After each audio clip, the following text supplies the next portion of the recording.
Կենտրոնական ընտրական հանձնաժողովը սկսել է քննել Լուսավոր Հայաստանի առաջնորդ Էդմոն Մարուքյանի դիմումը Դանիել Իոնիսյանին դիտորդության իրավունքից զրկելու վերաբերյալ։ Ըստ Մարուքյանի, Իոնիսյանը անաչառ չէ և հայտարարություններով արատավորել է իր բարի համբավը։ Իոնիսյանը օրերս գրառմամբ անդրադարձել էր ռուսալեզու մի հոդվածի, որում նշվում էր, որ Մարուքյանը ի թիվս այլ գործիչների ռուսամետ քարոզչությունն առաջ տանողներից է։ Կենտրոնական ընտրական հանձնաժողովը որոշում կկայացնի վաղը։ Դանիել Իոնիսյանը իմ կարծիքով ինքը թիրախավորելով մեզ ավելի լավ պայմաններ ստեղծում մեր հետ մրցակցող ընդդիմադի ուժերի համար, տարբերակ 1,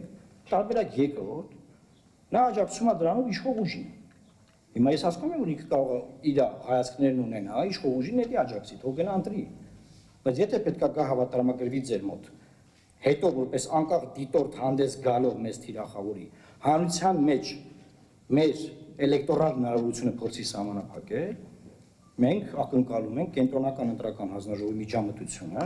որ այս խնդիրը կարգավորվի։ Ես չեմ ուզենա, որ որևէ ծրագիր, որը միտված է ընտրությունների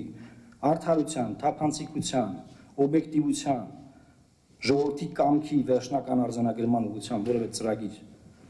խաթարվի, բայց վերջին հաշվով պետք է այդ process-ով զբաղվող մարդիկ իրենց հաշիվ տան։ Ես արտահայտել եմ իմ զարմանքը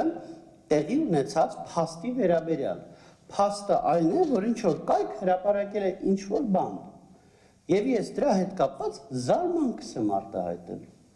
Եվ ես վստահ եմ, որ ես միակ մարդը չեմ, որ ներկաներից ես միակ մարդը չեմ, որ զարմանք։ Ոչ ասել եմ, որ դա լավ է, ոչ ասել եմ, որ դա վատ է, ոչ ասել եմ, որ պարոն Մարուքյանը լավն է, որ տենց է, ոչ ասել եմ, որ վատն է, որ տենց է։ Որևիցե կերպ զարմանք։ Ես չգիտեմ, որ պահից է զարմանքի արտահայտումը, հիմա եթե ենթադրենք թեկնածուներից մեկը ստեղ գար Էլվիս Պրեսլիի մեքենայով, ինչ ենք արտահայտելու։ Զարմանք, վայ Էլվիս Պրեսլիի մեքենայով եկավ։ Այդ ու չեք նշանակելու, որ դա լավ է, դա վատ է, ընտրողը թող գնահատի դա լավ է թե վատ է։